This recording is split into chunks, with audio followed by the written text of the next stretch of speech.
یو پروګرام دی چې یو بندم جهنم ته لاړ نشي. قرآن او حدیث د دې خبرو نه ډک چې خدای په خپلو بندګانو څومره مهربان دی. ریاض الصالحین د حدیثو کتاب دی. ماښام کې هلته زما ملګري راځي طالبان، زما هغوی صدا پیرړي ابل یو حدیث راوړ، ډېر عجیبه حدیث، باب التوبه کې د توبې په باب کې حدیث پاک کې دی نبی اسلام فرمایي ان الله یبسط یده باللیل لیتوب مسیء النهار، وایي الله خپل د رحمت لاسونه ماښام خواره کړي، ای د ورځې ګناهګارو راشي توبه وکړي. څومره عجیبه ذات دی. انتظار کې دی چې یاره دی راشي ورځې کې چې څه ماتې ګوډې کړي دي د خپلو ګناهونو نه توبه وکړي او زه د دې دا ټول ګناهونه معاف کړم. او بیا فرمایي ان الله یبسط یده بالنهار لیتوب مسیء اللیل، او بیا الله سار کې د رحمت لاسونه خواره کړي، ای د شپې ګناهګارو، شپې کې نافرمانۍ کولو والو راشي توبه وکړي. الله جل جلاله انتظار کړي څه طریقې سره زه د خپل بندگان معاف کړم. یو آیات کې فرمایل الله لطیف بعباده، الله په خپلو بندگانو ډېر مهربان دی. نو د الله په پروګرام کې دام ده چې یو قسم جهنم ته لاړ نشي. څنګه ما دا یو بنده ما چېرته یو تفسیر کې کتل، نو هغه حضرت نوح علیه السلام دعا کړې وه، سورې نوح کې دی رب لا تذرنی فردا رب لا تذر علی الارض من الکافرین دیارا، الله په ځمکې باندې د یو کافر هم مه پرېږده، انک ان تذرهم یضل عبادک، که چېرته الله ته دې پرېږدي بس ستا بندګان نافرمانه کړي، ګمراه وکړي. ولا یلد الا فاجرا کفارا، والله ګناهګارو نه به ګناهګاري پیدا کېږي. نو الله اډر وکړو چې کشتۍ جوړه کا، کشتۍ جوړه شوه، بیا هغه مطابق الله خپل عذاب نازل کړو، اوبه ځمکې نه هم راوختې او اسمانونه هم راوورېدې، پوره کائنات ډک شو. بیا یو ځل چېرته حضرت نوح علیه السلام دا د خاورو نه منګي جوړ کړي، چې منګي وچ شول، ښه مزېدار شول، د اوبو اچولو شول، نو الله وحي وکړله چې ای زما نوحه دا منګي مات کا. نو رجوع یې وکړه چې الله دې باندې دومره خواري شوې ده، دا خټه مې واغږله بیا مې جوړه کړه، دا بیا د دې قابله شوه چې ما ته منګی جوړ کړو، اوس چې خدای پاک ټول پروګرام شو جوړ شو ته یې مات. نو وحي وشو چې ای نوحه اتا چې د چا باره کې لا تذر علی الارض من الکافرین دیارا، چې د ځمکې په سر باندې الله یو مه پرېږده، هغه خو هم چا جوړ کړي به او ما په خپل لاس باندې جوړ کړي، او زما بندګانو باره کې تا ماته ویل چې یو مه پرېږده. نو الله پر خپلو بندګانو ډېر مهربانه دی. هر زمانه کې الله پاک یو پروګرام جوړ کړی دی، یاره چې څنګه بس یو هم جهنم ته لاړ نشي. ډېر عجیب عجیب آیتونه دي قرآن، یو دا پروګرام یې دی چې بس دا ټول جنت ته لاړ شي. یو ځای کې فرمایي ان الذین قالوا ربنا الله، وایي څوک کوي چې زموږ رب الله دی او دی باندې بیا مشکلات او پریشانیانې راغلي او دی بیا هم وایي الله به ته زموږ رب یې، تا پیدا کړي به تم پالنهار یې، ثم استقاموا، دې آیت نه به ثم استقاموا، او الله وایي حالات راتلو نه باوجود دا بس کلک ولاړ دی، بیا هم وایي زما رب الله دی. نو یو ځل پیر اسلم صاحب سو نو کس ورته وویل چې حضرت داسې دا مسله حضرت تو فرمایل دا وایه دا والقدر خیره وشره من الله تعالی، والقدر خیره وشره من الله تعالی، والقدر خیره وشره من الله تعالی. وایي دې ته سوچ کوه چې الله که نن زه په دې مصیبتونو کې ګرفتار یم، او دا ستا اډر دی، او که نن په سکون کې یم الله دا هم ستا اډر دی، دا هر څه ستا د جانب نه دي، که خیر دی او که شر دی من الله تعالی من الناس نه دی. حضرت ته فرمایي دا ډېر وایه. یقیني ما حضرت نه هغه موقع کې تپوس وکړو چې حضرت دا مونږ ویل چې بالکل پړوي مشکلات غرضي انسان دی که نه، پریشانیان عجیبه عجیبه راشي، بعض اوقات سړی شش او پنج وي چې الله اوس کوم طرف ته لاړ شم، دومره زمانې نه دعا هم کوم مونځ هم کوم قرآن هم یم ګناه هم نه کوم، مسله بیا هم نه سمېږي.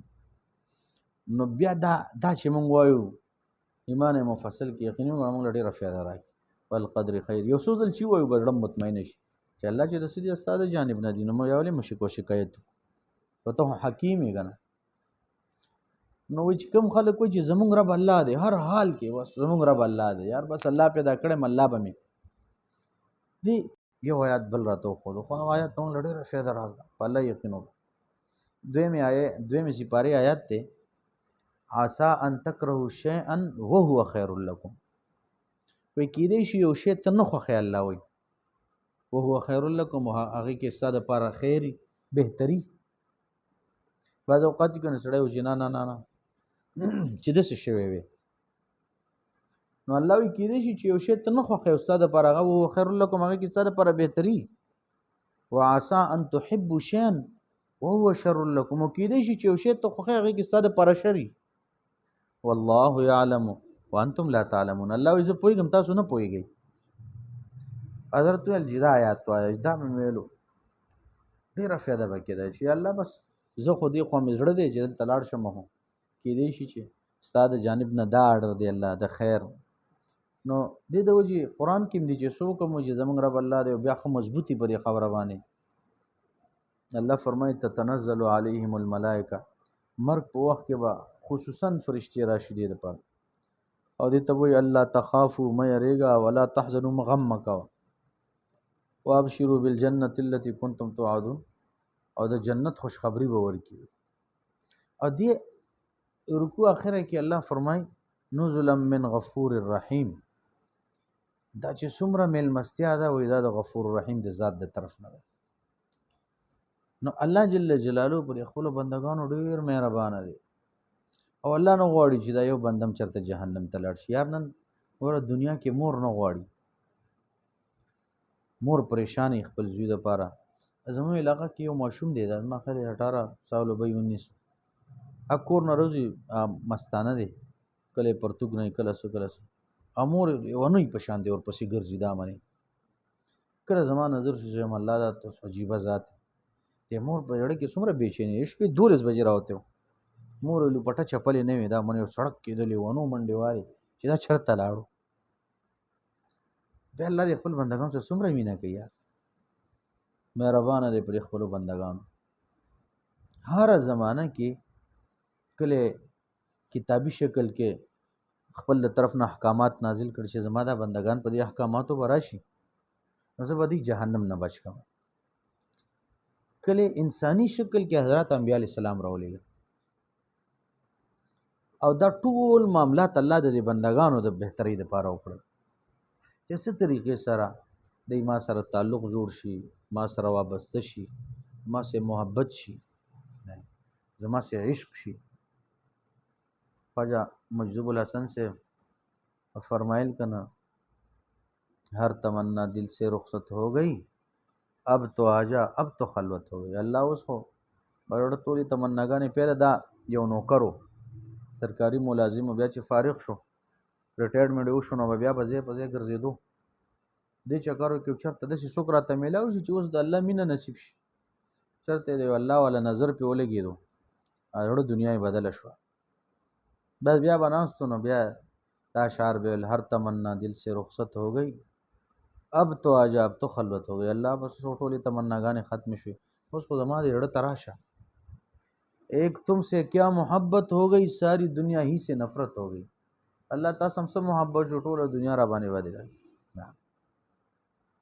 نو الله جو دې مینه محبت مونږ ته نصیب کړي، او الله جل جلاله غواړي چې دا ټول ما سره رابطه کړي، زما سره وابسته شي، زما سره تعلق شي. او زه دې ته د دنیا مو یو ځل حضرت فرمایي وی الله به په دنیا کې د جنت خوندونه او مزې دی لور کی. حقیقت دې څه کیږي دا مونږ اورېدل مونږ چې دا به څنګه کیږي. الله جل جلاله خپل نیکو بندگانو سره ډېره د عافیت معامله کوي، یقیني وګڼه دنیا کې شاهانه ژوند ورکوي. دا مونږ اورېدل کتابونو کې هم چېرته ویل، اوس حقیقت دی ګورو. والله اکبر په ټولې دنیا کې پریشانیانې د الله والو سینې د الله د محبت نه ډکي، چونکې غم نه وي.